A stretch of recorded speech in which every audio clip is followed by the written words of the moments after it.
Okay.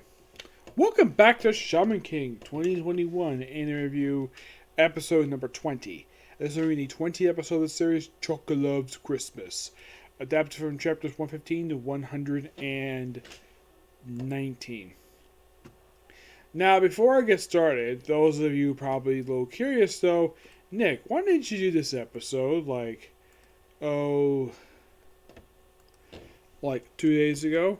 Well, there is a reason for that. Well, in the case of Thursday, when this episode originally aired, it wasn't on the website I normally watch it on. Wasn't there at all. Like, apparently the countdown was there, apparently no episode. So I tried to wait the next day to it.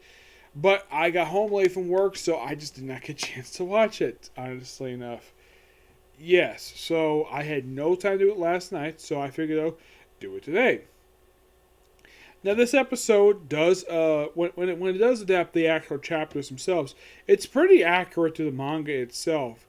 I think they cut like one page out, but mostly put like. Now, this episode does feature a flashback for Chocolove. It explains his backstory in here. It's presented pretty much the same, except they just took the image and flipped it over. Yeah, they pretty much just did that for this episode. So everyone what's possessing the Boz, it's basically the guardian spirits of this mariachi shaman. I don't remember the guy's name. He's basically, excuse me, he speaks Spanish. And he's got skeletons, which are apparently associated with Day of the Dead. And, of course, Chocolove still tries to take on the Boz, who actually are unconscious, not dead. They're just unconscious. So, and then we have a flashback to basically when he first got his power. Basically just explaining it, per se. Where, apparently, before he was a shaman, he was, in fact, a hitman.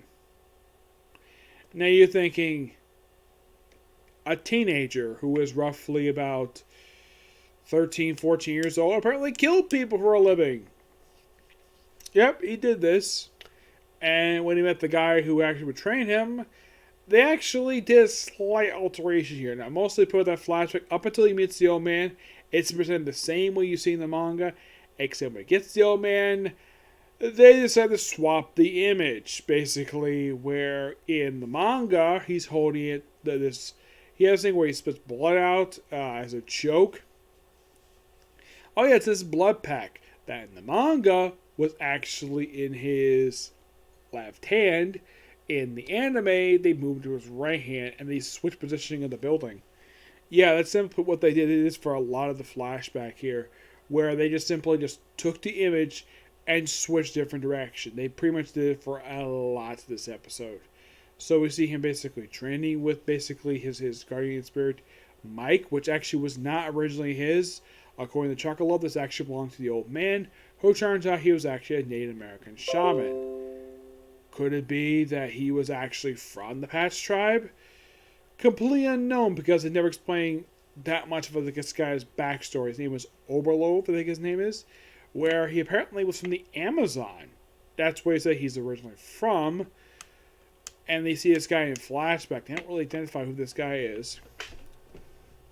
So after a little while training with him, Chocolove is found out by his old gang who he had quit. The gang is called Swift.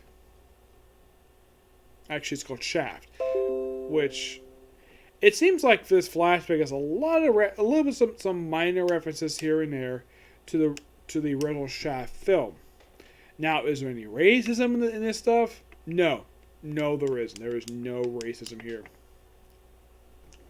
So they drag before the old man. Apparently, they actually beat up, and then the guy died when being shot in the head, despite the fact that Chocolove tried to shoot this guy when he first met him multiple times, but apparently kept missing.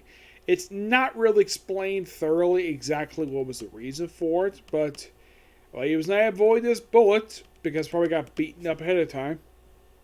So, instead of unleashing his rage on his former gang, he decided to have them reform, where they basically stop becoming killers and dress like him for some reason. Yes, it's not really thoroughly explained here. Not even the manga bothered to explain this at all. It just happened. And then we see his ultimate oversoul move, forming Ayers Rock. From what I've heard, it's in Australia. I've seen pictures of the same thing. Apparently, it's referred to as the world belly button, which is weird. And apparently, this was used to defeat the the Mexican Shaman. Yep, he's defeated pretty easily too. Well, he's about to basically have. Apparently, he's defeated easily quite by Ren himself. Of course, Haraho doesn't do anything, and of course, with the guy knocked out, along with their two members, Team the Ren wins. Yep. So after a two-part fight, that's it. Now, when you get to the present day stuff, that's presented exactly how the manga presents. So basically, having the Mexican shaman, where he's actually outside the ring with the damaged wall. And then we see Ren's family cheering him on. His father back in his oversoul mode for some reason, despite the fact that he actually was seen flying to the arena in his normal look. Now, in the manga, no explanation for why the heck he decided to do this. In the anime, kind of the same thing. There's a slight alteration with his sister. It's like, hey, your sister's cheering you on. And of course, well, they actually cut out the dialogue of the announcer, where basically he's speechless overseeing Ren's beautiful sister, June. And of course, Ren declares he will defeat Yo. And of course, Yo in the manga, he does not get smacked in the head like it is in the anime, where he does take the threat seriously. But then, of course, basically that, well, he does take it seriously, but he takes it in a very joking manner. Also, we don't see Faust in the anime, where he's biting on his finger glove. Yeah, he's not doing that in the anime. They actually cut that out. And then we have the episode end, quite interestingly, on a ship. Yes, on a ship. Where it's basically, you actually see in the anime, because in the manga, this scene is very brief. In the anime, it's like a minute. It's like a little over a minute long. We see this crane lifting up this metal object. What is this? This is Iron Maiden Genie. You don't see her yet per se, but this is her. And we see that Lisenberg has joined the X-Laws. Yes, it is manga too, and in the original anime. No, in the original anime, they actually rushed this. And it's like, the way they did it in the original series, it was like, oh, he's part of the X-Laws now. Apparently. In this anime, he's seeing part of it, and he has no problem with it at all. I mean, at least they actually hinted at a lot better, and they built up a lot better than the original anime. Because this is one thing I did notice when I was looking at a little research for basically the original anime. Now, apparently, in this series, the arc where they're basically the first round where they go in the desert, in this series, it took about 3 to 4 episodes. In the original series, it took up 20 episodes. They stretch this out the wazoo. Excuse me. One thing I did notice, though, when it comes to the final scene, when it comes to that ship that Iron Man Genie is on, it looks very similar to the ship that, like, I was remembering this. I was thinking it was. I just remembered it when I was watching. Like, wait, this looks like Merrick Ishtar's ship from Yu-Gi-Oh! It looks like the same exact ship. Well, yes, the original series was made during the same time period as Yu-Gi-Oh! Yes, even dubbed with the same studio. But as far as I can tell, this is basically made by a different studio compared to the original series. Yes.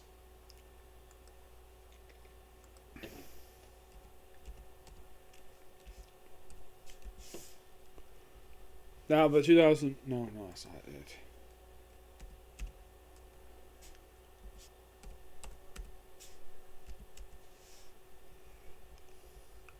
Now, the original series was made by...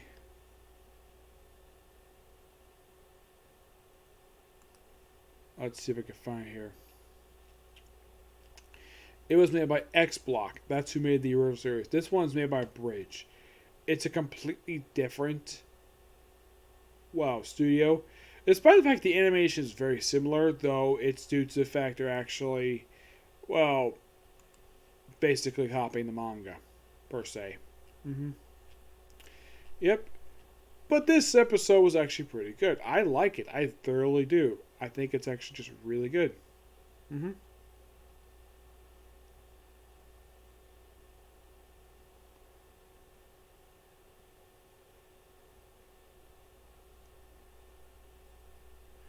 Yeah, I gotta say that I'm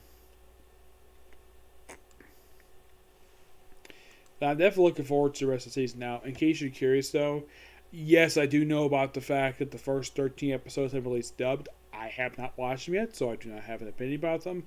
Except the fact they did change three of the voice actors. Like Yo, for example, is not voiced by the same person. I actually did hear about this. The original actor left the show. There was a reason for it, and the reason is because, well, he decided to become a live action actor. Yep, he did. And you're wondering, why the heck would he do that for?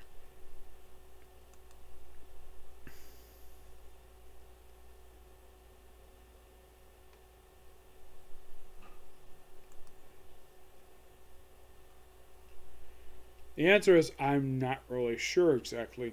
Hmm. Yeah. But in the case of, well, like, how many more episodes are left, in case you're curious, though, there's exactly 32 left. Now, unlike the show I'm watching tomorrow, which is going to be Eden Zero, that has exactly 6 episodes left. So that one's going to be gone soon. So, yeah, that's particularly it for this particular review. Stay tuned for my review for how a realist hero built the kingdom, and then the case study of Atlantis, and then finally, case closed. Okay? Next video. Bye.